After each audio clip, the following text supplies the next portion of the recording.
आज मैं जिस मूवी की बात कर रही हूँ वो है तो एक सिंपल स्टोरी, लेकिन आधी कहानी नॉवेल के द्वारा बताई गई है और आधी कहानी रियल लाइफ के इंसिडेंट से, इसीलिए कई बार काफी कंफ्यूजिंग हो जाता है। इसलिए वीडियो को ध्यान से देखना।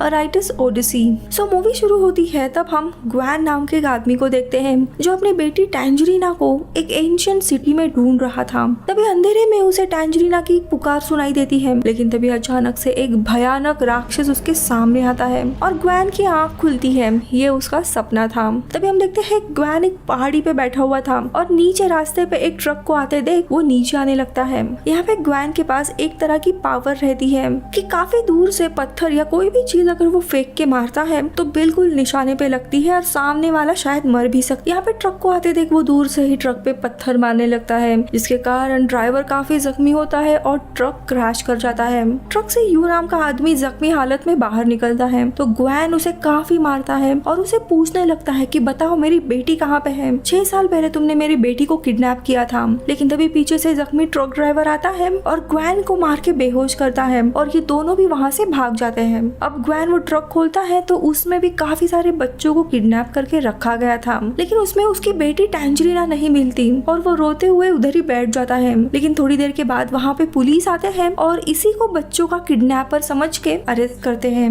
ग्वेन का हम अतीत देखते हैं। उसका एक खुशहाल परिवार था जिसमें उसकी पत्नी और छोटी बेटी थी, लेकिन ऑलमोस्ट 6 साल पहले एक हादसे में टैंजरीना को कोई किडनैप करता है और इसी सदमे में ग्वेन अपना घर छोड़ देता है और पत्नी को भी डिवोर्स दे देता है। पिछले 6 साल से वो अपनी बच्ची को ढूंढ रहा है और उसे हर रात एक अजीब सा सपना आता है जहाँ पे उसकी बेटी टैंजरीना किसी एंशिएंट सिटी में कैद है जहाँ पे बहुत बड़े एक राक्षस ने उसे पकड़ के रखा है। जब यहाँ ग्वेन की आँख खुलती है तब वो एक पुलिस के कार में था पेट्रोल पंप पे। उसे अपने सामने ही एक ब्लैक वैन दिखाई देती है जिसमें लिंग नाम की एक लड़की थी। वो उसे इशारे में उसके कार में आने के लिए कहती है। ग्वेन पुलिस से पीछा छुड़ाते हुए उस लड़की के कार में जाके बैठता है और वहाँ से फरार होता है। वो लड़की अपना नाम लिंग बताती है। लिंग को ग्वेन की सारी बातें पता थी, यहाँ तक कि उसे हर रात एक सपना आता है एंशिएंट सिटी का जहाँ पे वो अपनी बेटी को ढूंढ रहा है। लिंग उसे बताती है कि उसकी बेटी ढूंढने में वो उसकी मदद करेगी। उसे शायद पता भी है उसकी बेटी कहाँ है, लेकिन उसके बदले में ग्वेन को उसका एक काम करना पड़ेगा और लिंग उसे अपने मेन बॉस के ऑफिस में लेके आती है। मिस्टर किम जो कि बहुत बड़े और फेमस बिजनेसमैन थे, उनका एक सेमिनार चल रहा था। यहाँ पे लिंग ग्वेन को बताती है कि तुम्हारी बेटी को तो हम ढूंढ नहीं पाए हैं, लेकिन हमने सर्च को शॉट डाउन किया है और वो 5 बच्चियों की फोटो दिखाती है और कहती है इनमें से ही तुम्हारी कोई एक बेटी है। अगर एक बार हम डीएनए रिपोर्ट निकालेंगे तो हमें पता चल जाएगा कि तुम्हारी बेटी कौन सी है और हम मुलाकात भी कराएंगे, लेकिन उसके पहले तुम्हें हमारा काम करना होगा। वो एक लड़के का वीडियो दिखाती है जिसने मास्क पहना था। ये लड़का लाइव पॉडकास्ट कर रहा था, यानी कहानी सुना रहा था। उसने जो नॉवेल लिखा था उसका, वो नॉवेल की कहानी नरेट करने लगता है और उसी नॉवेल की कहानी के थ्रू हम नॉवेल की दुनिया में चले जाते हैं जहाँ पे हम कॉन्गवेन नाम के एक योद्धा को देखते हैं जिसके पीछे एक दूसरे राज्य के सैनिक पड़े हुए थे, उसे मारने की कोशिश कर रहे थे। कॉन्गवेन को वो लोग मारने ही वाले थे, लेकिन तभी कॉन्गवेन की बहन वहाँ पे आ जाती है और कॉन्गवेन को यहाँ से भागने के लिए कहती है और वो कॉन्गवेन को नीचे नदी में ढकेल देती है ताकि उसकी जान बचे। और यहाँ पे उसकी बहन सारे सैनिकों से लड़ने लगती है। वो उन सबको मार ही रही थी, लेकिन तभी एक बुजुर्ग योद्धा थे, वो उस लड़की को मारने के लिए आते हैं। तो तब तक कॉन्गवेन जो रहता है वो अपनी बहन को बचाने के लिए वापस पूरा पर्वत ऊपर चढ़ के आता है। तब उसकी बहन आखिरी सांसें गिन रही थी। वो उसे वापस कहती है कि तुम यहाँ से भाग जाओ, लेकिन वो आदमी उसकी बहन को मार देता है। लेकिन इस लड़ाई में उस बुजुर्ग को भी काफी लगा हुआ था। ये देख कॉन्गवेन गुस्से में उस बुजुर्ग को भी मार डालता है।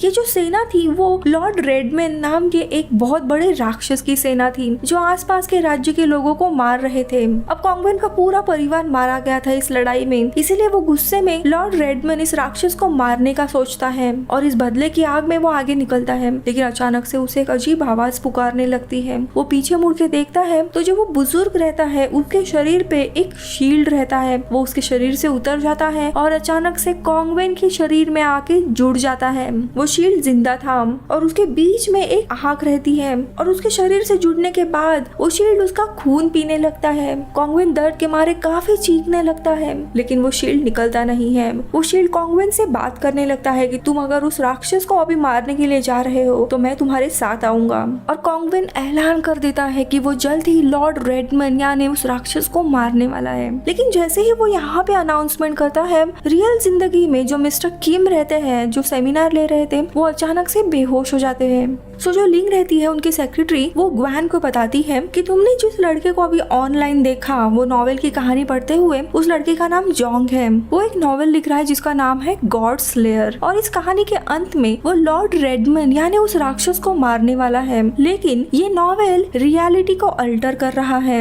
यानी इस नॉवेल का परिणाम असल जिंदगी में भी हो रहा है। अगर नॉवेल में लॉर्ड रेडमन मारे जाते हैं या उन्हें कुछ भी होता है तो यहाँ पे मेरे बॉस की हालत भी खराब हो जाती है। अब आने वाले 3 दिन में वो नॉवेल कंप्लीट करेगा और लॉर्ड रेडमन को मार डालेगा, लेकिन उसके पहले ही तुम्हें उस लड़के को मारना है, क्योंकि वो राक्षस अगर नॉवेल में मर जाता है तो यहाँ पे मेरे बॉस भी मारे जाएंगे। ग्वेन को ये सारी बेतुकी बातें लगते हैं, क्योंकि एक नॉवेल आपके जीवन को कैसे चेंज करेगा, राइट? लेकिन अपने बेटी के खातिर वो काम के लिए मान जाता है। वीडियो में आगे बढ़ने से पहले दोस्तों, आप हॉलीवुड एक्सप्लेन इन हिंदी यानी इस चैनल को सपोर्ट कर सकते हो मेंबरशिप ज्वाइन करके जस्ट फॉर 29 रुपीज में, या फिर वीडियो को सुपर थैंक्स भी दे सकते हो। Thank you so much. अब कहानी देखते हैं। नॉवेलिस्ट जोंग दूसरे शहर में रहता था, तो ग्वेन उस शहर में पहुंच जाता है और वो जोंग यानी उस नॉवेलिस्ट का पीछा करने लगता है। लेकिन जल्दी ही जोंग समझ जाता है और वो उसे कन्फ्रंट करता है कि तुम मेरा पीछा क्यों कर रहे हो। तो ग्वेन पहले तो कंफ्यूज होता है और कहता है कि मैं तुम्हारा फैन हूँ, इसीलिए तुमसे मिलने के लिए आया हूँ। ये सुनकर जोंग काफी खुश हो जाता है और उसके साथ बातें करने लगता है। लेकिन तभी ग्वेन को लिंग का फोन आता है और उसे डांटती है कि तुम्हें उस लड़के को मारना है, उससे बातचीत मत करो। इसी दौरान जोंग वहाँ से चला जाता है और ग्वेन उसका पीछा करने लगता है। दोनों वापस बातें करने लगते हैं। लेकिन तभी अचानक से लिंग के ही दूसरे आदमी की एक कार आती है इन दोनों को भी क्रैश करने के लिए। लेकिन जोंग ग्वेन को लेके नीचे सीढ़ियों के यहाँ पे कूद पड़ता है और उसकी जान बचाता है। अब ये हादसा होने के बाद पुलिस के डर से ग्वेन वहाँ से भाग जाता है, लेकिन भागते हुए उसकी डायरी और पेन उधर ही गिर जाता है और जोंग वो डायरी ले लेता है। अब जैसे ग्वेन को हमेशा रात को सपने गिरते थे उसी एंशिएंट शहर के बारे में जहाँ पे अपने बेटी को वो बचाने के लिए जा रहा है, वो सारे सपने उसने उसी डायरी में लिखे थे। अब वो डायरी उस नॉवेलिस्ट जोंग के पास और वो डायरी पढ़ने लगता है और उसे अपने नॉवेल के लिए एक अलग ही इंस्पिरेशन मिलती है और वो अपनी नॉवेल की कहानी आगे लिखने लगता है। जो योद्धा था कोंग्सवेन, वो लॉर्ड रेडमन के शहर में पहुंच रहा था। रास्ते में उसे समुद्री राक्षस दिखाई देते हैं और डरते हुए उस राज्य में वो पहुंच जाता है। वो राज्य में अलग ही माहौल था, वहाँ कोई एक फेस्टिवल चल रहा है। वो एक बुजुर्ग से पूछता है कि यहाँ पे क्या हो रहा है, आज क्या है। तो वो बुजुर्ग बताता है कि आज हमारे जो देवता है लॉर्ड रेडमन, उन्होंने हमें आदेश दिया है, हम दूसरे राज्य पे आज हमला करने वाले हैं। अब इतनी सारी भीड़ को देखते हुए कोंग्सवेन डर जाता है और उसी भीड़ में वो शामिल हो जाता है। कोंग्सवेन का कवच उसे बताता है कि यहाँ पे काफी सालों पहले एक बहुत बड़ा राजा रहा करता था और उसके 2 सेनापति थे, लॉर्ड रेडमन यानी कि आज जो राक्षस है वो, और दूसरा लॉर्ड च्यूड। दोनों भी बहुत ही शक्तिशाली सेनापति और एक दूसरे के काफी अच्छे दोस्त थे। लेकिन काले शक्ति की मदद से लॉर्ड रेडमन ने उस राजा को मार डाला था और सारे राज्य को हथिया लिया। ये बात ज्यूड को पता चलती है, तब वो उसके खिलाफ जाता है। उसे पहले वो अच्छे से समझाता है, लेकिन रेडमन गुस्से से उसे भी मार देता है और यहाँ पे देखते देखते ये पूरी भीड़ एक दूसरे राज्य पे हमला करने लगती है। ये भी लोग लड़ाई हारने लगते हैं। तभी वो लोग ड्रैगन्स को आजाद करते हैं जिसमें इंसान ही थे और वो दूसरी सेना के ऊपर तेल की बौछार कर देते हैं और उन सारे निर्दोष लोगों को ये लोग कम कर देते हैं। कोंग्सवेन का कवच उसे बताता है कि यहाँ पे छोटे छोटे 18 राज्य थे, लेकिन रेडमन ने सबको अपने अपने साथ ही लड़ाई करके मार डाला। अब यहाँ पे लॉर्ड रेडमन के लोग पूरे शहर को लूट लेते हैं। ये शहर यहाँ की पुरानी पेंटिंग्स के लिए काफी फेमस था, तो रेडमन के सारे लोग पेंटिंग्स चुराते हैं। अब शाम होने आती है तो यहाँ पे गार्ड्स आ जाते हैं और वो बहुत बड़ा हॉर्न बजाते हैं, यानी अभी लड़ाई बंद हो चुकी है। अब यहाँ पे कर्फ्यू शुरू हुआ है, यानी कोई भी इंसान अब घर से बाहर नहीं निकल सकता वरना उसे सजा दी जाएगी। कोंग्सवेन और उसका कवच ये सब कुछ देख रहा था। अब हम आते हैं असली दुनिया में, जहाँ पे ग्वेन खुद के होटल के रूम में था, लेकिन वो लड़की लिंग वहाँ पे आती है और उसे काफी मारती है क्योंकि जोंग को मारने के बजाय वो उसके साथ दोस्ती कर रहा था। लेकिन तभी होटल में जोंग यानी वो नॉवेलिस्ट आता है और लिंग वहाँ से चली जाती है। जोंग ग्वेन को मिलता है और उसकी डायरी वापस लौटाता है और कहता है कि तुम्हारी इस डायरी के कारण मुझे काफी इंस्पिरेशन मिली थी और कल मैंने एक और पॉडकास्ट किया। अब यहाँ पे मौका देख के ग्वेन जोंग को मारने की कोशिश करता है, लेकिन उसे मार नहीं पाता। आगे जोंग उसे बताता है मैं इतने अच्छे नॉवेल तो लिखता हूँ, लेकिन उसका कोई फायदा नहीं है, मुझे ज्यादा पैसे पैसे नहीं मिलते और इसी नॉवेल के चक्कर में मैंने अपनी माँ को खो दिया था, मेरी लाइफ में कुछ बचा ही नहीं है। तभी यहाँ पे जॉन्ग को अचानक से कुछ आवाजें सुनाई देती है और उसे वापस एक इंस्पिरेशन मिलती है। वो जॉन्ग की डायरी लेता है और अपनी नॉवेल के आगे की कहानी लिखने लगता है और इसी तरह हम वापस नॉवेल की दुनिया में चले जाते हैं। यहाँ पे हम कोंग्सवेन को देखते हैं जो शहर की हालत देख के काफी दुखी हो रहा था। तभी उसकी नजर छोटी बच्ची पे जाती है जी वो बताता है तुम्हारा भाई अब इस दुनिया में नहीं है। फिर वो बच्ची कोंग्सवेन के साथ मिलकर अपने भाई का अंतिम संस्कार करती है और अपने भाई को आखिरी गुड बाय कहने के लिए वो मधुर बांसुरी बजाने लगती है। काफी सुंदर धुन थी, लेकिन बांसुरी की आवाज सुनते ही जो ये सैनिक रहते हैं जिन्होंने कर्फ्यू का ऐलान किया था उसमें का एक सैनिक उसके सामने आ जाता है। काफी खतरनाक था वो, इनको घर से बाहर पड़ना अलाउड नहीं था और ये बाहर थे, इसीलिए वो सैनिक इन दोनों के भी पीछे पड़ जाता है, दोनों को भी मारने के लिए आता है। लेकिन कोंग्सवेन उस छोटी बच्ची को लेके वहाँ से भाग पड़ता है, वो उसका काफी पीछा करता है। लेकिन एक जगह पे कोंग्सवेन और वो सैनिक आमने सामने आते हैं तो कोंग्सवेन अपनी तलवार से उस सैनिक के मुंह पे मारता है, लेकिन सैनिक का कवच इतना मोटा था कि उसे कुछ लगता ही नहीं है। अब वो कोंग्सवेन को मारने ही वाला था, लेकिन उतने में जो छोटी बच्ची रहती है वो उस सैनिक को बुलाती है और वो सैनिक उस छोटी बच्ची के पास जाने लगता है। और यहाँ पे सूर्यास्त होने के बाद ये सारे सैनिक नींद में चले जाते थे, इसीलिए वो सैनिक उस बच्ची तक पहुँच नहीं पाता। यही मौका देख के कोंग्सवेन उस बच्ची को लेके वहाँ से भाग जाता है। अब यहाँ पे हम जॉन्ग को देखते हैं जो उसी बीच में ये सारा कहानी का प्लॉट लिख रहा था। तभी ग्वेन छुप जाता है और उसे पत्थर मारने लगता है ताकि वो मर जाए। जॉन्ग बेहोश हो जाता है और वो उसे मारने ही वाला था, लेकिन तभी उसे एक गाना सुनाई देता है। ये वो गाना था उसने अपने बेटी के लिए बनाया था। उसे लगता है कि उसकी बेटी ही आसपास है, इसीलिए वो उसे ढूंढने के लिए जाता है। लेकिन वहाँ पे उसे एक होमलेस लड़का मिलता है, वो उसे दबोच लेता है और पूछता है कि ये गाना तुमने कहाँ से सीखा, कहाँ है मेरी बेटी, बताओ। इसका ये रूप देखते ही वो लड़का वहाँ से भाग जाता है। ये उस लड़के का पीछा करने लगता है और ये एक जगह पे पहुंच जाता है और यहाँ पे उसे वही किडनैपर दिखाई देता है जैसे हमने मूवी के स्टार्टिंग में देखा था, वो ट्रक ड्राइवर। और उस किडनैपर को काफी बेरहमी से मारने लगता है कि बताओ मेरी बेटी कहाँ पे है। तो फाइनली वो किडनैपर उसे बताता है कि तुम्हारी बेटी को मैंने बेहोशी की दवा ज्यादा दे दी थी, इसीलिए वो इस दुनिया में अब नहीं है। अब ये सुनते ही वो काफी गुस्सा होने लगता है और बहुत ही बेरहमी से उसे मारने लगता है। लेकिन तभी वहाँ पे लिंग आ जाती है और ग्वेन को वहाँ से लेके जाती है। अब गुस्से में ग्वेन लिंग को कहता है कि तुमने जिस 5 लड़कियों की मुझे फोटो दिखाई थी उनमें से कोई मेरी बेटी है भी या नहीं। लेकिन लिंग शर्मिंदा होकर चुप बैठती है क्योंकि उसे खुद भी पता नहीं रहता सच क्या है।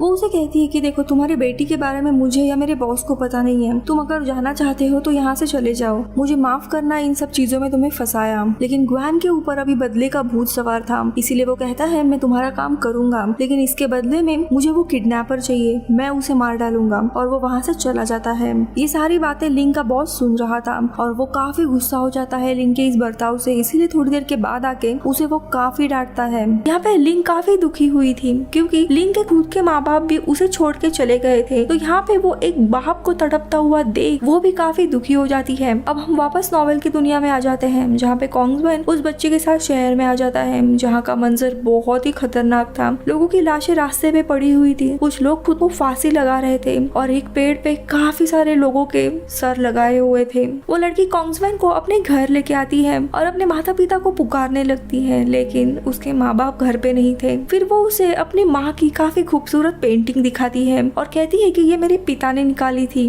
लेकिन तभी वहाँ पे काफी सारे लुटेरे आ जाते हैं, काफी अजीब भेस में थे वो और इन दोनों के ऊपर हमला करने जाते हैं। लेकिन कोंग्सवेन काफी गुस्सा था शहर की हालत देख के, उसका खून खौल उठता है। लेकिन तभी इसका ये साहस देख के जो कवच रहता है वो बाहर निकल के आता है, एक अलग क्रीचर की तरह वो बनता है। काफी शक्तिशाली ब्लेड उसके हाथ से निकलते हैं और वो कवच इन लुटेरों को मारने लगता है। काफी घमासान लड़ाई होती है और आखिरी में वो कवच सबको मार गिराता है। वो कवच कोंग्सवेन के आदेश पे ही चल रहा था और उसी के खून पे जिंदा था, इसीलिए कोंग्सवेन जानबूझ के उसे भी जख्मी करता है और आखिरी में वो वापस उसके शरीर से जुड़ जाता है। अब आते हैं हम रियल दुनिया में। यहाँ पे लास्ट नाइट जॉन्ग को ग्वेन ने काफी मारा था, लेकिन उस बेचारे को पता नहीं था कि किसने उसे मारा, इसीलिए वो काफी डिप्रेस हो गया था और कहता है मेरे नॉवल के कारण अब मुझे लोग मारने लगे हैं, शायद तुम सही कह रहे हो, मुझे नॉवल लिखना ही नहीं चाहिए। और देखते ही देखते वो टेरेस के ऊपर जाके खड़ा होता है और कहता है कि काश मुझे यहाँ से कोई ढकेल दे। और ग्वेन उसे ढकलने ही वाला था, लेकिन तभी जॉन्ग उसे कहता है कि तुम्हें पता है मैंने अपने नॉवेल में तुम्हारा कैरेक्टर भी डाला है। अब ये सुनते ही ग्वेन काफी हैरान होता है और पूछता है कैसे। जो सैनिक कोंग्सवेन का पीछा पीछा कर रहा था उसे मारने के लिए, वो सैनिक ही ग्वेन का कैरेक्टर था, क्योंकि तुम दोनों के भी चेहरे पे वैसा ही निशान है। और वो बच्ची को मार नहीं रहा था, वो उसी की बेटी थी और वो उसी की तलाश में था। यानी यहाँ पे एक चीज दोस्तों साफ हो जाती है, जैसे ग्वेन अपने बेटी की तलाश में है, वैसे ही कहानी में एक छोटी बच्ची है जो अपने माता पिता को ढूंढ रही है। वो छोटी बच्ची ग्वेन की ही बेटी का कैरेक्टर है। अब ये बात ग्वेन समझ जाता है कि वो इसी नॉवेल की कहानी के जरिए शायद अपनी बेटी तक पहुंच सकता है, इसलिए वो जोंग को अपनी नॉवेल खत्म करने के लिए कहता है। लेकिन तभी जोंग नीचे गिर जाता है। अब कैसे तैसे ये उसे ऊपर खींचता है और जोंग के साथ उसके घर चला जाता है। लेकिन तभी ग्वेन का ध्यान दीवार पे लगी एक फोटो पे जाता है। उस तस्वीर में मिस्टर किम थे। तो जोंग उसे बताता है मेरे पापा और मिस्टर किम ने दोनों ने साथ मिलके एक बिजनेस शुरू किया था। उनका बिजनेस काफी अच्छा चल रहा था, लेकिन अचानक से मेरे पापा का एक्सीडेंट हो गया और वो मारे गए। तब से हमारी हालत खराब है। तभी लिंग जो कि दरवाजे के बाहर ही खड़ी थी, वो ये सारी बातें सुन लेती है और उसे एक चीज क्लियर होती है कि यहाँ पे जो मिस्टर किम ने एक कहानी बनाई थी कि ये नॉवेल मुझे मारने की कोशिश कर रहा है, वो सब कुछ झूठ था। दरअसल मिस्टर किम और जोंग के पिता ने ये बिजनेस शुरू किया था, लेकिन किम को ही सारा प्रॉफिट अपने पास रखना था, इसीलिए उसने अपने ही दोस्त को मार डाला, यानी ग्वेन के पिता को। नॉवेल का कैरेक्टर मरने के बाद वो भी मरेगा, ये सारी बातें झूठी थी। और अब उसे उसके इकलौते बेटे को भी मारना था, क्योंकि कल जाके वो इस बिजनेस पे अपना हक ना जमाए इसके लिए। अब ये बात जब लिंग को पता चलती है तब वो काफी गुस्सा होती है, क्योंकि उसे भी अंधेरे में रखा गया था और इस मिशन के बाद उसे पता था कि मिस्टर किम उसको भी मार डालेंगे, इसीलिए वो ये काम उसी वक्त छोड़ देती है। लेकिन मिस्टर किम के दूसरे जो आदमी रहते हैं वो लिंग को पकड़ लेते हैं और वो जोंग और ग्वेन को मारने के लिए आते हैं। अब यहाँ पे ग्वेन भी समझ गया था कि ये खेल सिर्फ नॉवेल का नहीं है, मिस्टर किम को इस लड़के को मारना है और उसके बाद शायद वो ग्वेन को भी मार डालेगा। तो ग्वेन जोंग को लेके वही लाइब्रेरी के एक सीक्रेट कमरे में आता है उसको सेफ रखने के लिए। लेकिन तभी वहाँ पे मिस्टर किम के लोग आ जाते हैं और ग्वेन के साथ उनकी लड़ाई शुरू होती है। अब यहाँ पे जैसे ही लड़ाई शुरू हो रही थी वैसे ही हम नॉवेल की दुनिया में जाते हैं, जहाँ पे कोंग्सवेन उस लड़की के साथ लॉर्ड रेडमैन को मारने के लिए जा रहा था। दोनों भी उस बादलों वाले छोटी सी जगह पे जाते हैं। उसके महल में जैसे ही जाते हैं सारे सैनिक तैनात थे, लेकिन रात होने के कारण वो नींद में थे। अब इस सैनिक को हटा के वो अंदर चला जाता है और महल में जोर जोर से लॉर्ड रेडमैन को बुलाने लगता है। उसे आसपास कोई भी नहीं दिखता। तभी उसका कवच उसे बताता है कि जो सामने बहुत बड़ा पुतला दिख रहा है वही लॉर्ड रेडमैन है। और देखते ही देखते एक भयानक राक्षस उसके सामने आता है। राक्षस के दो अजीब चेहरे थे और उसके सर के बीचों बीच एक तलवार घुसी हुई थी।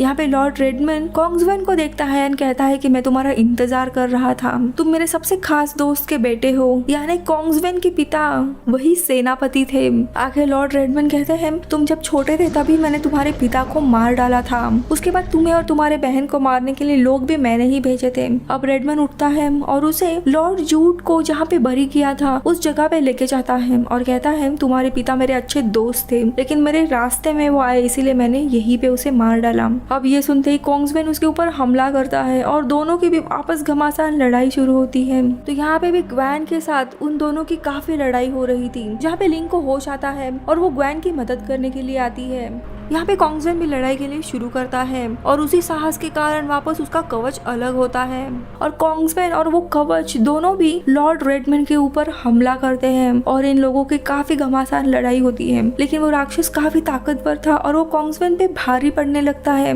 वो उसके कवच को भी पूरी तरीके से मार देता है और उसे मारने वाला था, लेकिन तभी उसका ध्यान खींचने के लिए जो वो छोटी बच्ची रहती है वो अपनी मधुर आवाज में वापस बांसुरी बजाने लगती है, जिससे रेडमैन को गुस्सा आने लगता है और उसके शरीर से अजीब टेंटिकल्स बाहर निकलते हैं और उस बच्ची को उसके पेट में खींचते हैं। अब यहाँ तक जोंग नॉवेल लिखता है, लेकिन तभी मिस्टर किम के लोग आते हैं और उसे मार के बेहोश करते हैं और यहाँ पे नॉवेल का प्लॉट अधूरा ही रह जाता है। जोंग की हालत काफी खराब होती है और दोनों उसे हॉस्पिटल में लेके जाते हैं और तभी वहाँ पे हॉस्पिटल में मिस्टर किम आते हैं और वो बताते हैं कि वो नॉवेलिस्ट यानी जोंग को इसीलिए मार रहे थे ताकि वो अपना हक ना मांगे और उन्होंने जानबूझ के जोंग को मारने के लिए ग्वेन को हायर किया था, क्योंकि उन्हें पता था जोंग जो नॉवेल लिख रहा है उसमें जो छोटी बच्ची है उसका नाम भी टैंजरीना ही था, जो कि ग्वेन के बेटी का भी नाम है। अगर ग्वेन उस नॉवेलिस्ट जोंग को मार देता है तो पुलिस तो यही समझेगी कि ये अपने बेटी की तलाश में पूरा पागल हो गया है। उसने नॉवेल पढ़ी जिसमें टैंजरीना ये नाम था उस बच्ची का जो अपने माता पिता से खो जाती है और इसीलिए उसने उस बेचारे नॉवेलिस्ट को टारगेट किया और मार डाला। यानी यहाँ पे मिस्टर किम पूरी तरीके से सेफ हो जाते और सारा इल्जाम ग्वेन के ऊपर आता और इसलिए झूठ मूठ का एक कारण दे दिया कि वो नॉवेल मेरे लाइफ को अल्टर कर रहा है, लेकिन असल में ऐसा कुछ भी नहीं था। लेकिन यहाँ पे ग्वेन समझ गया था अगर उसे अपनी बेटी ढूंढनी है तो ये नॉवेल किसी भी हालत में खत्म करनी ही होगी, इसीलिए वो उस नॉवेल का आखिरी का प्लॉट लिखने जाता है। जैसे यहाँ पे ग्वेन को सच्चाई पता चली थी वैसे ही उसका जो कैरेक्टर था यानी कि वो सैनिक, उसे भी पता लगा था कि लॉर्ड रेडमन एक राक्षस है, वो लोगों पे अत्याचार करता है, इसीलिए वो उसके खिलाफ लड़ने के लिए आता है उसी लड़ाई के मैदान में जहाँ पे कोंग्समैन ऑलरेडी उसके साथ लड़ रहा था। फिर वो सैनिक कोंग्समैन भी लॉर्ड रेडमन के खिलाफ लड़ने लगते हैं, इनके बीच में भी काफी लड़ाई होती है और लड़ाई के आखिरी में कोंग्समैन और वो सैनिक लॉर्ड रेडमन के सर के बीच में जो तलवार थी उसे पकड़ के नीचे खींचते हैं, जिसके कारण उस राक्षस के 2 टुकड़े हो जाते हैं और अंत में वो राक्षस मर जाता है और इसी तरह ये नॉवेल पूरी होती है। लेकिन अभी भी ग्वेन को उसकी बच्ची ढूंढने के लिए कोई भी क्लू नहीं मिला था नॉवेल से। तभी उसकी नजर नीचे खड़े उसी होमलेस लड़के के पास जाती है और उसके साथ एक छोटी बच्ची थी। उसे देखते ही वो हॉस्पिटल से नीचे आ जाता है। ये छोटी बच्ची उसी की बेटी थी जिसे वो 6 साल से ढूंढ रहा था। वो रोते हुए वही गाना गाने लगता है और उसकी बेटी पीछे मुड़ के देखती है और उसे गले लगाती है। और दूसरी जगह पे हम नॉवेल में देखते हैं वो छोटी बच्ची भी राक्षस के पेट से बाहर आती है और उस सैनिक का नकाब निकालती है। वो ग्वेन ही होता है, यानी जैसे नॉवेल में उस सैनिक को उसकी बेटी मिलती है वैसे ही रियल जिंदगी में ग्वेन को उसकी बेटी मिलती है उसके सपनों और इस नॉवेल के कारण। और मूवी इधर ही खत्म होती है। तो ये काफी सिंपल स्टोरी है, एक नॉवेल के जरिए बताने की कोशिश की गई है। तो यहाँ पे अगर हम देखें मिस्टर किम जो रहते हैं वो एक बिजनेसमैन रहते हैं, अपने पार्टनर और खास दोस्त को मार डालते हैं। यानी कि नॉवेल में वो लॉर्ड रेडमन ये राक्षस का रूप है, उसने भी अपने दोस्त को मार डाला था। अब ग्वेन की बात करें तो नॉवेल में वो सैनिक का किरदार निभा रहा है जो पहले लॉर्ड रेडमन का सैनिक था, लेकिन जब उसे सच्चाई पता चलती है तब वो उसके खिलाफ हो जाता है। वैसे ही ग्वेन पहले किम के साथ काम कर रहा था लेकिन उसे सच्चाई पता लगती है तो उसके खिलाफ हो जाता है। तो जोंग जो नॉवेलिस्ट था उसका असली नाम जोंग कोंग्समैन था, यानी नॉवेल में जो योद्धा दिखाया है वो यही था और लॉर्ड रेडमन इसी को मारने की कोशिश कर रहा था। नॉवेल में जो छोटी बच्ची दिखाई गई है वो ग्वेन की ही बेटी का कैरेक्टर है और ग्वेन को जो सपने आया करते थे कि उस बादलों वाले शहर में एक राक्षस है, ये नॉवेल और असली जिंदगी का एक रिलेशन बनाने के लिए हमारे सामने पेश किया गया था। सो ये थी मूवी। आई होप आपको ये अच्छी लगी हो। अगर अभी भी कोई डाउट है तो मुझे कमेंट सेक्शन में पूछिए। मैं मिलूंगी आपसे अगले वीडियो में, तब तक के लिए बाय बाय।